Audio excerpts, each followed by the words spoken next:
Alhamdulillahirabbil alamin. Wassalatu wassalamu ala asyrafil anbiya'i wal mursalin Muhammadin wa ala alihi wa sahbihi ajma'in. Amma ba'd.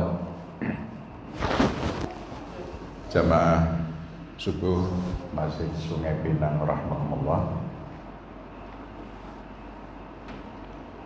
Allah menyeru kepada orang-orang yang beriman untuk berpuasa.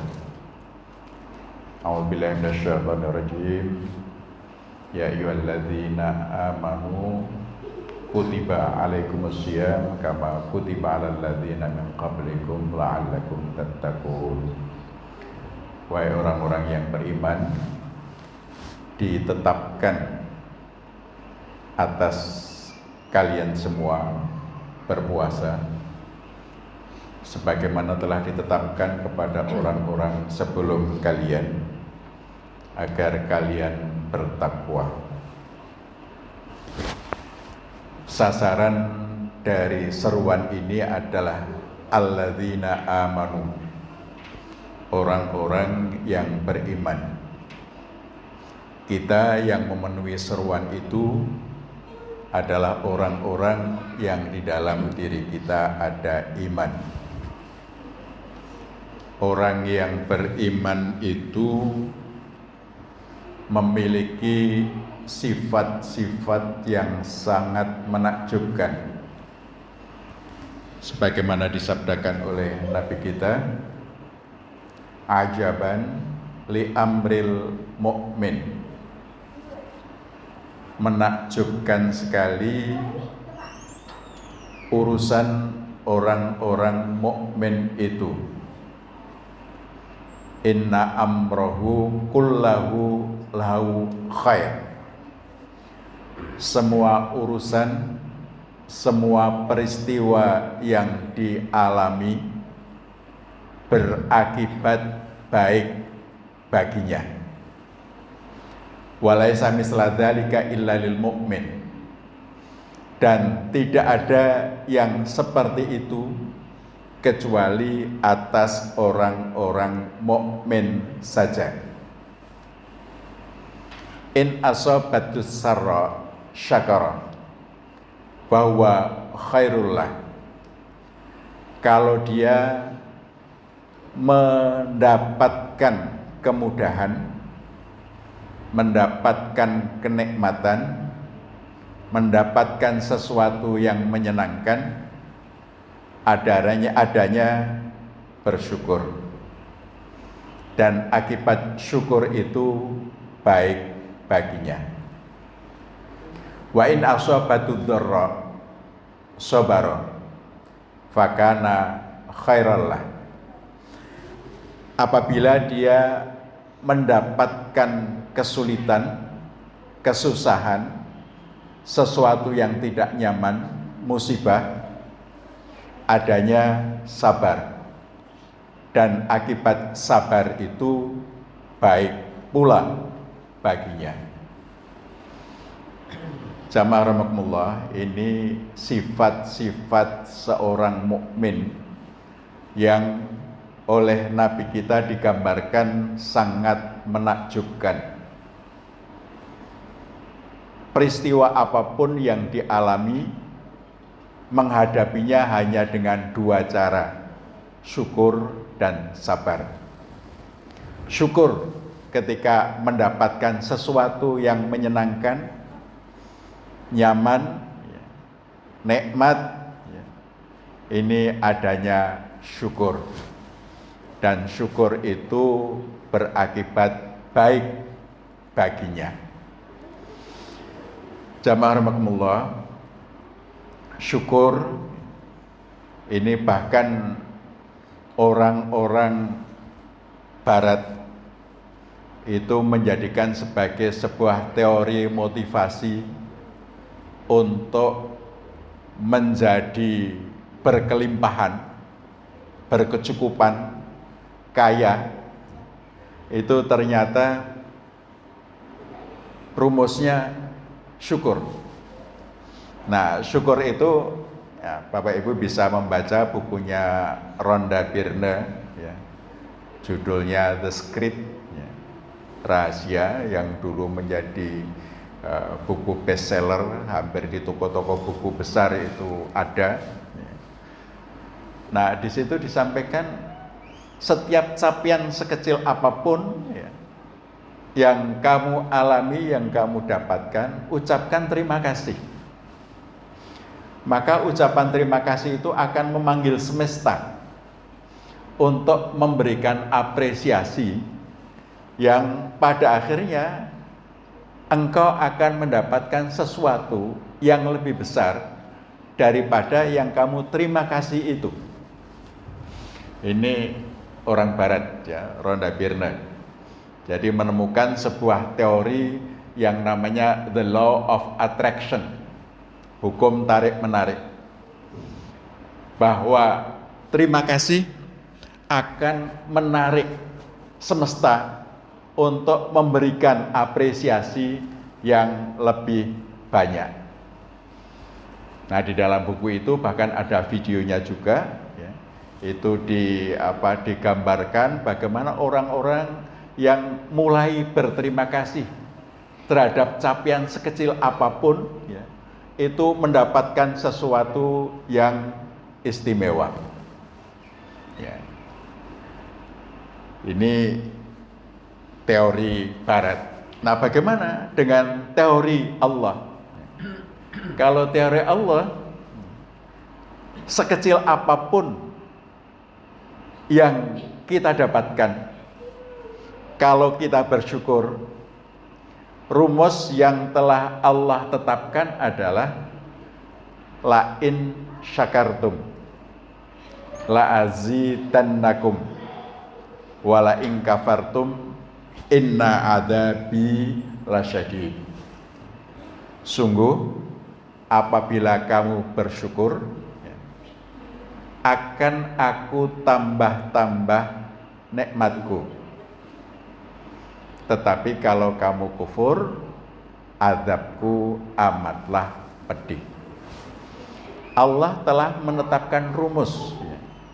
Setiap kesyukuran akan diberikan tambahan, akan diberikan apresiasi.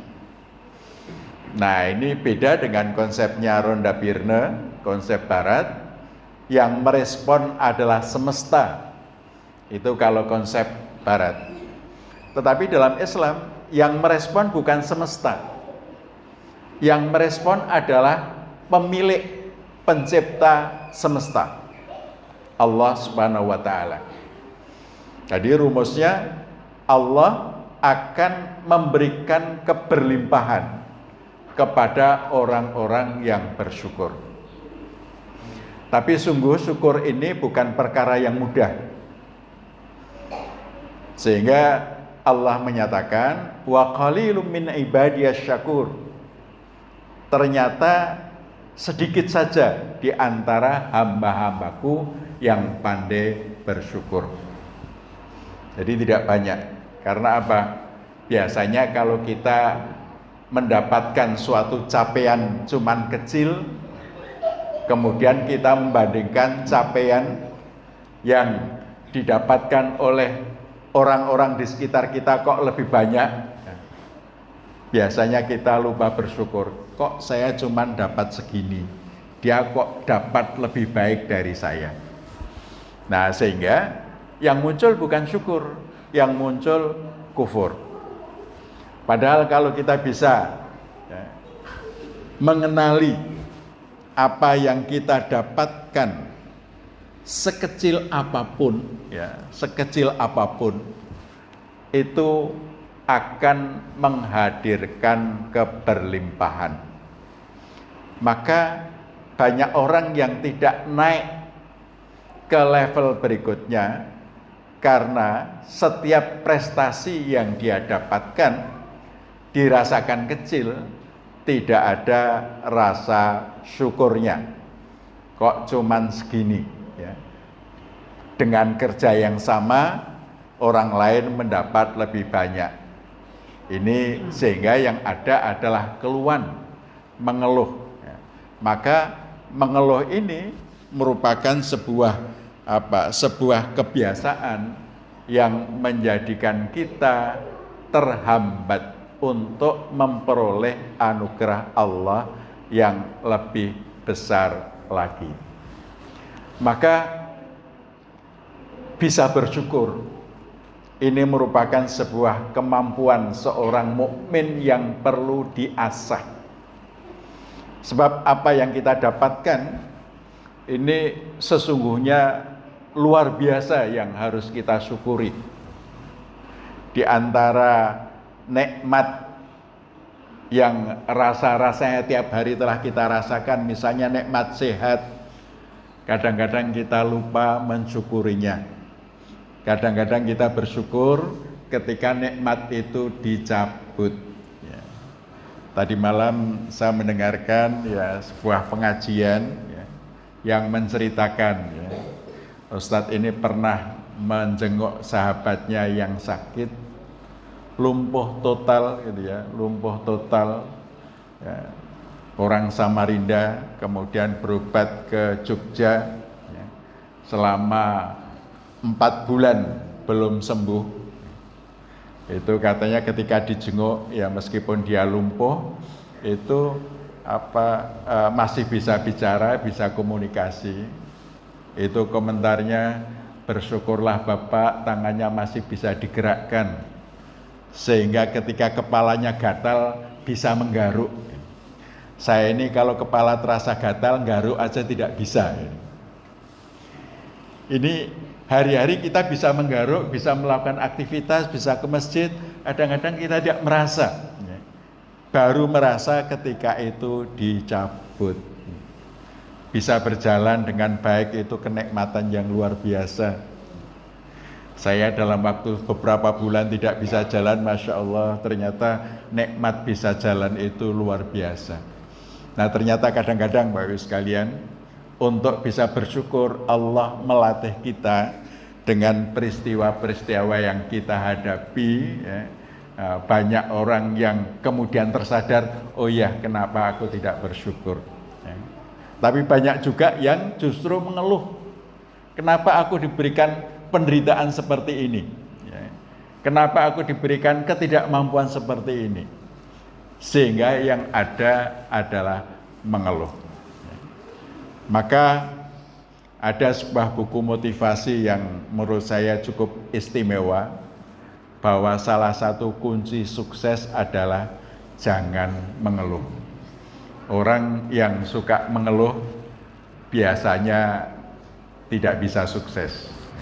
Sebab keluhan-keluhan itu bukan untuk diratapi, atau masalah-masalah bukan untuk diratapi, masalah itu untuk diantisipasi. Nah, antisipasinya apa?